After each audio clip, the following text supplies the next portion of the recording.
How often do you have questions about running your business? Stop guessing. Get real answers to all your business questions. Unlimited access to business advisors for the expert advice you need when you need it.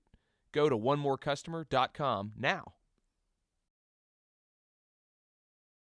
Welcome to another edition of Tark Talk here at TwinCities.com. We appreciate you joining us. Joining me, my gentleman here to the right, Hall of Fame quarterback Mr. Fran Tarkenton. And Fran, I want to get your take because here we are through 6 weeks, and I think we're seeing more parity in the NFL than maybe ever before. More underdogs have won the first 6 weeks than in my memory. Is some stat that supports all that. Think about the New York Jets.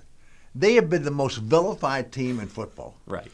Mark Sanchez, Tebow's not even playing. Rex Ryan lost weight, but it's a dysfunctional organization. And I look up on Monday morning and they're 3-3. They're tied for first place with New England, who I was thinking was really doing great. They got Tom Brady and they're playing a little more defense. Miami, who has nothing. Buffalo, I thought they were long gone. Right. They got a 4-way tie for first place, and it's that way across. You go back to last week. The Atlanta Falcons won the 6th straight game. And they're playing Oakland Raiders, who've won one. And they're playing them at home in the Dome. At home in the Dome, and the Oakland Raiders kill them. 480 yards or 280 yards. And somehow the Falcons pull it out, but they're getting beaten by maybe the worst team in football. 2 weeks before, the Panthers come in here in Atlanta with one win. Bad team. And they beat the Falcons, but not by the score. Crazy year. 49ers look like they're the team to beat. Right. Recover from a loss to our Vikings. And I thought they would just really get revenge against the Giants. Giants give them 3 points. Yeah. Parity, it's everywhere. And really what is important now, pound the rock. Go out there and play hard. Win when you can. Win as much as you can. And keep your team healthy. Because it really only matters the last 3 or 4 weeks. The teams playing better at the end of the year are the ones that are going to be in the hunt. Any given Sunday. Now, also, the other thing I want to talk to you about is this amazing comeback that Peyton Manning had on Monday night, bringing his team back from 24 down. Yeah. Couple of things there. When it's 24-0, I'm watching the game. I knew Peyton would come back and make a go. But there's no way they should get back in the game. Phillip Rivers is an experienced pro quarterback. Right. But he's got a little bit of Jay Cutler in him.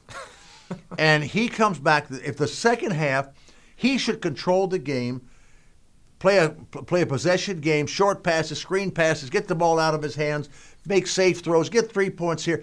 He could run time off the clock, and Peyton would have no chance. The only way Peyton can get back in is if Phillip Rivers lets him back in. Right. Not only does he let him back in, he throws interceptions, he fumbles the ball, he doesn't convert first downs, and Peyton plays Peyton.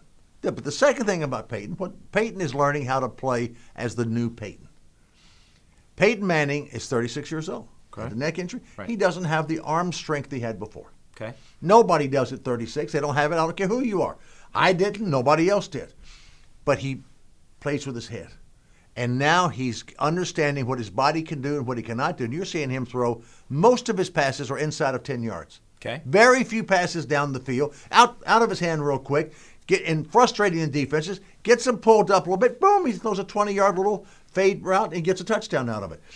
And you're seeing a new Peyton. And now the Denver Broncos are dangerous.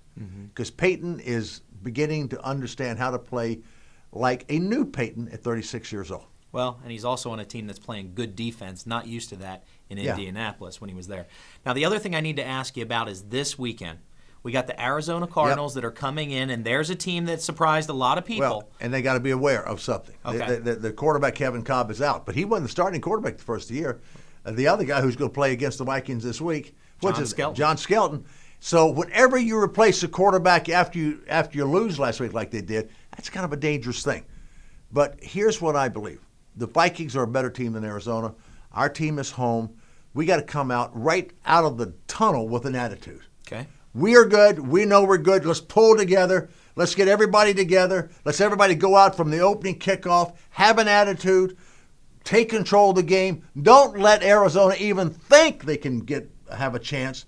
And I believe if we can do that, I think we dominate this game, and I think we can win this game. But it's the NFL. They got Larry Fitzgerald. They got some players on defense. Patrick Peterson can beat you with the kickoff, the punt return, and so forth. But anyway, it'll be another interesting week. But come on, Vikes, come out with an attitude. And this is one we should put in the W column. You heard it here first from Hall of Fame quarterback Mr. Fran Tarkenton. And once again, thank you for joining us for another edition of Tark Talk right here at TwinCities.com. Join us back next week for another edition.